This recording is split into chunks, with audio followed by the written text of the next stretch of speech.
Manchester test में श्रीलंका को हराने के बाद इंग्लैंड जो है वो WTC पॉइंट्स टेबल पे बहुत ज़्यादा आगे आ चुका है। भारत के बाद अब अगर कोई और टीम सबसे ज़्यादा प्रबल दावेदार है फाइनल के लिए क्वालिफाई करने के लिए तो वो इंग्लैंड है।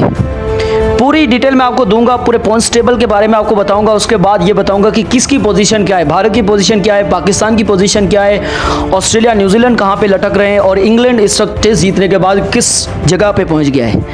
लेकिन उससे पहले आपको एक छोटा सा काम करना है। इस चैनल पे नए हैं तो इस चैनल को सब्सक्राइब करके बेल आइकन दबा के रखना और उसके साथ साथ इस वीडियो को लाइक करके शेयर करना और कमेंट भी करना। सबसे पहले मैं आपको बता दूं, ओल्ड ट्रैफर्ड मैनचेस्टर में 3 मैचेस की सीरीज़ का दूसरा मैच खेला गया इंग्लैंड और श्रीलंका के बीच में, जिसे जीतने के लिए इंग्लैंड को 206 रनों का टारगेट था और इंग्लैंड ने 5 विकेट के नुकसान पे वो टारगेट हासिल कर लिया। इंग्लैंड की जाने से दूसरी इनिंग की सबसे ज़्यादा अगर कोई ख़ास बात है तो वो जो रूट का अर्धशतक है, जिन्होंने 62 रन बनाए 128 बॉल्स पे। नाबाद रहे थे क्रिस वोक्स जो है वो दूसरे नाबाद खिलाड़ी थे जिन्होंने 8 रन बनाए। जेमी स्मिथ जिन्होंने जो कि सेंचुरियन थे, पहली इनिंग में 111 रन उन्होंने बनाए थे। इस इनिंग में उन्होंने 39 रन बनाए 48 गेंदों में। बड़ा ज़बरदस्त वो बल्लेबाज खेलता है, बैट्समैन है, विकेट कीपर है इंग्लैंड के, ज़बरदस्त बैटिंग करता है वो। उससे पहले उन्होंने वेस्ट इंडीज़ की सीरीज़ में भी एक 100 मारा था लास्ट टेस्ट में। उसके बाद इस सीरीज़ के पहले टेस्ट में भी 100 पहली इनिंग में और दूसरी इनिंग में बहुत ही ज़्यादा crucial 39 run. 32 run Harry Brooks के थे, 34 रन डॉन लॉरेंस के थे। ओली पोप कप्तान 6 रन बना के आउट हो गए। ओली पोप एज कैप्टन ये पहली बार टेस्ट में कर रहे थे और वो टेस्ट मैच है वो इंग्लैंड ने जीत लिया है। इस टेस्ट मैच की खास बात यह है कि दूसरी इनिंग जो है वो श्रीलंका की बड़ी ज़बरदस्त रही। 325 रन जो है वो श्रीलंका ने बनाए थे टोटल और उसके बाद जीतने के लिए 206 रनों का टारगेट जो इंग्लैंड को रखा था। इस इनिंग में जो है वो निशान मधुशंकर जो इनके ओपनर थे वो 0 पे आउट हो गए थे। उसके बाद दूसरा खिलाड़ी जो नंबर 2 पे आया था कुशाल मेंडिस, वो भी 0 पे आउट हो गया था। लेकिन उसके बाद जो पार्टनरशिप छोटी थी दिमुथ करुणारत्ने और एंजेलो मैथ्यूज़ की, वो बड़ी ज़बरदस्त चली। लेकिन उसके बाद एंजेलो मैथ्यूज़ और दिनेश चंदीमल की पार्टनरशिप बड़ी ज़बरदस्त हुई। दिनेश चंदीमल ने 79 रन बनाए, वो इंजर्ड भी हो गए, उसके बाद भी खेले लेकिन वो फिर आउट हो गए। उसके अलावा एंजेलो मैथ्यूज़ के 65 रन थे। 113 रन जो है वो कामिंदू मेंडिस के थे। ये वही कामिंदू मेंडिस है जिन्होंने बहुत बार रेस्क्यू किया था पिछली सीरीज़ में, जब ओडीआई सीरीज़ भारत के सामने घर पर श्रीलंका खेल रही थी। तो उन डिफ़िकल्ट ट्रैक्स के ऊपर जिस तरह की बल्लेबाजी कामिंदू मेंडिस ने की थी, शुरुआत में श्रीलंका के फिसलने के बाद जो टेलेंडर्स के साथ मिलकर कामिंदू मेंडिस और दुनित वलालगे ने की थी, उसकी वजह से वो सीरीज़ जीते थे।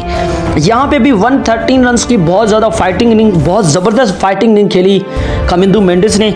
लेकिन कुछ खास ये कर नहीं पाई इंग्लैंड को, और क्योंकि टॉप ऑर्डर आपका पहले ही बहुत ज़्यादा फिसल चुका था। ये बड़ी फाइटिंग थी, इसकी बदौलत 206 रनों का टारगेट मिला, जहाँ पे फाइट की, 5 विकेटें ली और 5 विकेट की हार आपको फिर भी आप उसको एक्सेप्ट कर सकते हो श्रीलंका के पॉइंट व्यू से, क्योंकि श्रीलंका इस वक्त इतनी मजबूत टीम नहीं है इंग्लैंड के मुकाबले में।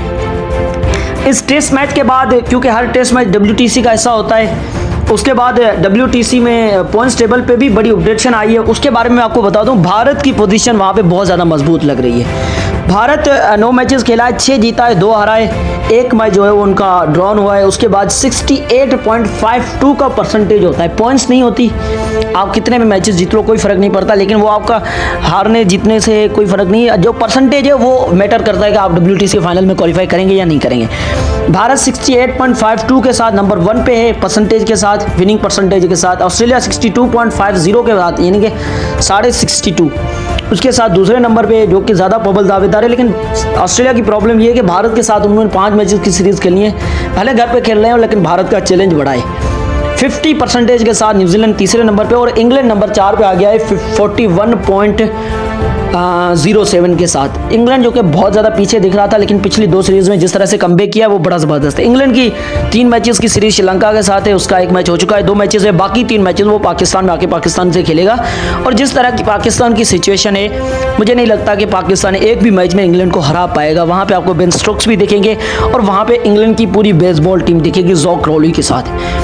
तो ये इंग्लैंड है। लेकिन पाकिस्तान की अगर हम बात करें 36.66 के साथ 7वें नंबर पे, साउथ अफ्रीका उससे आगे 38.89 के साथ। तो ये जो है वो पॉइंट्स टेबल है। श्रीलंका उससे भी आगे 40% के साथ जो है वो 5 मैचेस में 2 जीती है, 3 हारी है। तो ये जो है वो पॉइंट्स टेबल मैंने आपको बताया। यहाँ पे भारत की पोजीशन बहुत ज़्यादा मजबूत है, लेकिन इंग्लैंड दूसरे नंबर पे मैं इसलिए कह रहा हूँ कि इंग्लैंड ने कमबैक बड़ा ज़बरदस्त किया है। इंग्लैंड अब जिस तरह की क्रिकेट खेल रहा है वो फाइनल में क्वालिफाई कर सकता है। आप लोगों को क्या लगता है वो कौन सी 2 टीमें होंगी जो WTC फाइनल में क्वालिफाई करेंगी, इस बार का WTC फाइनल खेलेंगी? क्या भारत जो कि इस वक्त नंबर 1 पे वो अपनी उस स्ट्रीक को कंटिन्यू रखेगा और ऑस्ट्रेलिया को हराएगा, न्यूजीलैंड, बांग्लादेश, भारत आएंगी, वो हरा के ऑस्ट्रेलिया जाने से पहले ही क्वालिफाई कर जाएगा? जो भी लगता है कमेंट करके जरूर बताइएगा। अगर ये वीडियो आपको पसंद आई है तो लाइक करके शेयर करना, चैनल पे पहली बार आए थे तो चैनल को सब्सक्राइब करके बेल आइकन दबा के जाना, क्योंकि लेटेस्ट न्यूज़, रिपोर्ट्स, एनालिटिक्स सबसे पहले आपको इसी यूट्यूब चैनल रिजवान स्पोर्ट्स से मिलती हैं।